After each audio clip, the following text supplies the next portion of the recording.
All right, good day, those who are seeing it. I'd just like to say thanks to everyone who viewed the first two videos, or first three videos actually, or still are viewing. It's always appreciated. I'd just like to say thanks to that. I know it's not the most entertaining thing. I'm not the most tech savvy, so I get it. It's not going to be this crazy edited stuff. So if you have any suggestions for that, feel free to let me know. Also, just like to say thanks to anyone who does comment, and like I said, it's always appreciated, and just feel free to leave any critiques, comments you have, and stuff like that. I'm more than happy to have a conversation or anything like that. So, yeah. And with that said, we're going to be in Colossians chapter, let's see, and like I've heard several times, if I was good at this, I'd have it open by now. So give me 2 seconds. In the meantime, I will make small chat, which is weird because it is a recording.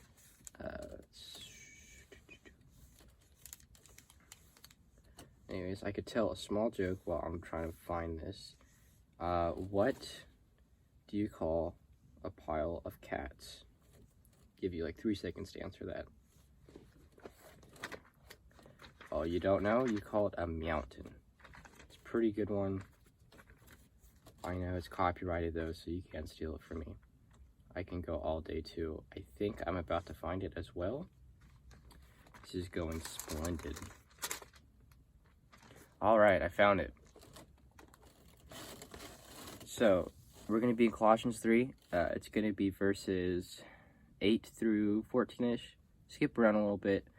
But with that said, let's just jump into it. It says, But now you must put them all away. Anger, wrath, malice, slander, and obscene talk from your mouth. Do not lie to one another, seeing that you have put off the old self with its practices, and have put on the new self, which is being renewed in knowledge after the image of its creator. Verse 12, it says, Put on then, as God's chosen ones, holy and beloved, compassionate hearts, kindness, humility, meekness, and patience, bearing with one another, and if one has a complaint against another, forgiving each other as the Lord has forgiven you. So you must also forgive, and above all these things, put on love, which binds everything together in perfect harmony. And, yeah. So let's just go ahead and take little chunks out of it and whatnot, and then we'll go ahead and we'll just look at it.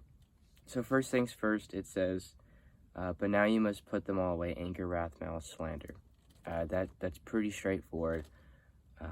It's saying don't have those emotions. Essentially, it's just saying don't allow your old self, which is associated with these emotions, to just have dominion over you.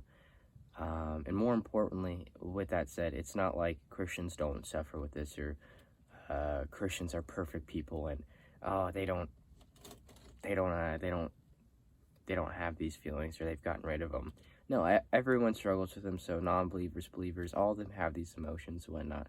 But what makes a difference in somebody is that if they allow themselves to be led by these emotions. So whenever you're feeling anger, instead of saying, you know what, I'll turn the other cheek no matter how much it hurts to do so, and then instead of pursuing that anger you have towards that person or thing, that's allowing yourself to be led by that, and that's what it's telling you not to do. It's saying don't allow yourself to just be ruled by your old self and allow yourself to follow these emotions or to evil desires you have. And by evil, you can simply mean things like just you shouldn't be doing, and you're faced with that decision. I can walk this path of this light and goodness, or I can choose to indulge in this desire to bring peace, comfort, whatever it is it may bring you, and choosing to walk that path. And so the distinction to make here is not Christians are better than you, or anyone is better than you because they're able to put away these emotions. It's almost impossible to do that because we're human. We all make mistakes. No matter who you are, it's inevitable. You're always going to have these emotions. But like I said, what makes you different is if you choose to be led by them. And what are you supposed to do if those come up then? Well, it says down in verse 14, put on love. Instead of those moments where you feel anger or you have those desires, try and be led by love, or try and treat that person kindly. And then it says in verse 12, put on then, as God's chosen holy ones, holy and beloved, compassionate hearts, kindness, humility, meekness, and patience. So that's just saying, instead of anger, be compassionate towards somebody. Be willing to have those conversations, to be willing to help somebody, and just go about your day and wanting to help people, or just be kind. Or the humility is always a big thing with anybody. It's always hard to see yourself as less than or put yourself below people, but not to where it's degrading yourself all the time, 24/7, bringing yourself down, telling you you're nobody. It's more not allowing yourself to be put yourself on this pedestal and say you're better than everyone. It's more like we're equals, or you're maybe we're equals, and that's okay. I'm not better than you. It's all good. I'm here to help you. Whatever you need, I'm at your service. By all means, I'm willing to help you and be a friend. That's just all it means. And and try and be led by those emotions in that moment. It really helps out, and it's always great to live by that. And furthermore, it goes on to say, love binds everything in perfect harmony. And it says, and let the peace of Christ rule in your hearts. That's verse 14 and 15. Christ has given peace and comfort in all of people's hearts and whatnot. And so, in those moments, for every follower of the faith, you have a decision. You can do those things, you can pursue those emotions, or you can choose to pursue the peace and serenity God has given you in your hearts. And even for non-believers, you have that option too. You have a choice. You can choose to go by those things, like I mentioned. Don't want to go on and sound like a broken record, but you can be led by those and whatnot. And like I was saying, yeah, I think there's not much else to delve into it. Just I feel like that's important to understand, just to hear, like, don't allow yourself to be led by these emotions. And it's not me saying that Christians have it together. A lot of times it's just pursue the opposite of that emotion. Instead of anger, pursue the opposite of anger. Choose to pursue love, kindness, or humility. And I feel like it's also important to hear, because a lot of times anyone who's been through the public school system understands there's a very wide spectrum, especially nowadays, of different beliefs and whatnot, and it can just seem crazy to some students. And so it's to the point to where people will make fun of other students, or they'll try and get them to be some kind of reaction, provoke them.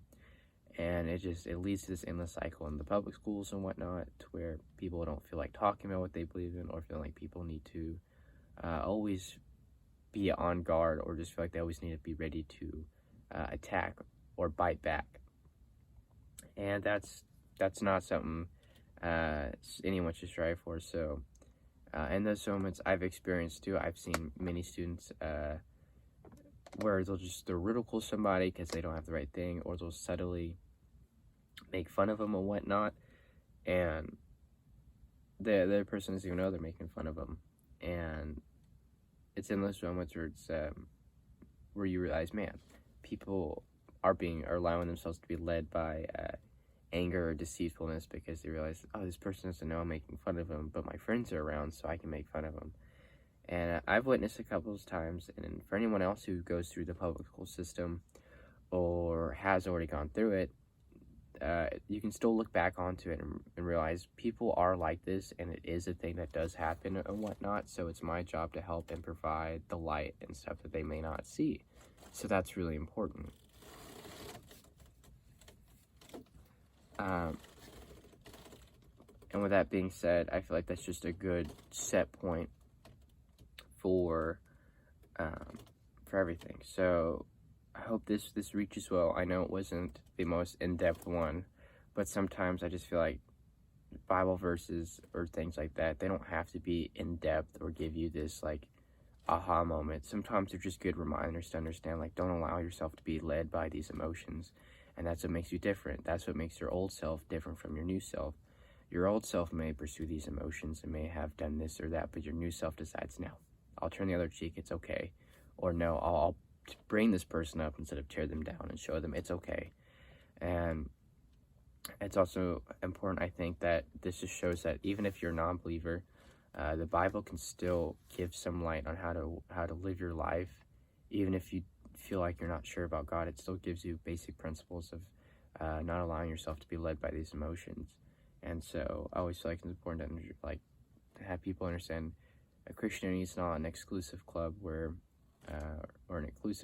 just no one on the outside is allowed in unless you're vetted and people say, oh, you're good, you can come in.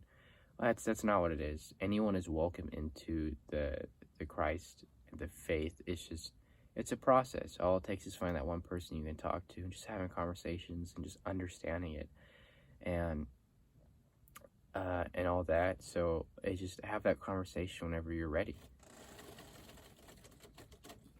And another thing too is that people believe that in order to become a Christian, you have to give up your political beliefs and whatnot, which is not true at all. You can pursue God and still hold on to like any political beliefs you may have, and then you don't have to give that up. It's just you can still pursue God just how you are, and then throughout the time you can choose and understand what is it about it. So hope that makes sense. I hope it's well received for everyone, and that if you have any questions, comments, or concerns, if like this wasn't in depth and you wanted more in depth, or if it was just right, feel free to let me know. I hope it reaches everyone well, and everyone have a wonderful day.